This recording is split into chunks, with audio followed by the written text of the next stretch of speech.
ગણેશ ઉત્સવની શરૂઆત થઈ ગઈ છે। વિવિધ મંડળો દ્વારા શ્રીજીના આ ઉત્સવમાં વિવિધ પ્રકારનું ડેકોરેશન પણ કરવામાં આવતું હોય છે।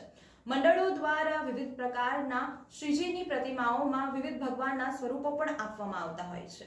શ્રીજીના આ ઉત્સવમાં ક્યારેક ગણપતિ બાપ્પાને ભગવાન વિષ્ણુના સ્વરૂપમાં તો ક્યારેક ભગવાન મહાદેવના સ્વરૂપમાં બિરાજમાન કરવામાં આવતા હોય છે। ત્યારે શ્રી શાસ્ત્રીપુર યુવક મંડળ દ્વારા આ વર્ષે શ્રીજીને ભગવાન દત્તાત્રેયનું સ્વરૂપ આપવામાં આવ્યું છે।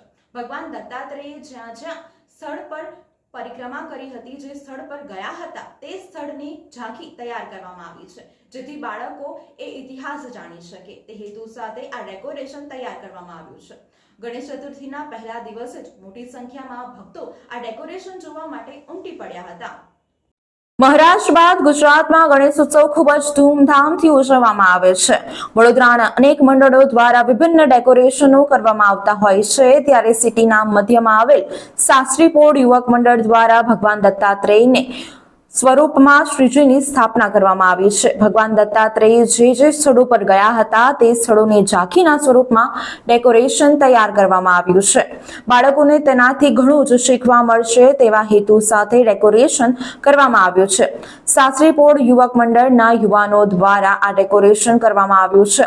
ત્યારે આજ રોજ 10 દિવસના આ ગણેશજીની સ્થાપના નિમિત્તે ભારતીય જનતા પાર્ટીના પૂર્વ પ્રદેશ મહામંત્રી ભાર્ગવભાઈ ભટ્ટના હસ્તે દત્તાત્રેય રૂપી શ્રીજીની આરતી કરવામાં આવી હતી। તેમની સાથે શાસ્ત્રીપુર યુવક મંડળના પ્રણેતા સ્ત્રોત આઝાદ સુર્વે પણ મંડળના યુવાનો સાથે વિશેષ ઉપસ્થિત રહ્યા હતા।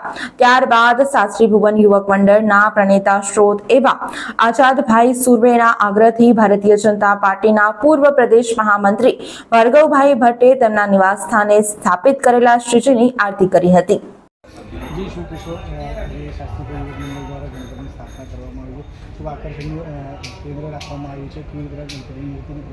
શાસ્ત્રીપુર યુવક મંડળ વર્ષ 2024 આજ રોજ અમે દર વર્ષની જેમ કે ભગવાન જે સ્વરૂપમાં દત્તાત્રેયનું સ્વરૂપ લઈ આવ્યા છે, એમાં ઘણી જગ્યાએ જે ભગવાનનું જે સ્વરૂપ હતું, જેમ કે ગિરનાર એટલે માહુ, બહુ બધી જગ્યાનું જે સ્વરૂપ હતું, અમે દર વર્ષની જેમ સ્થાનિક જગ્યાનું અમે ડેકોરેશન બતાવીએ છીએ।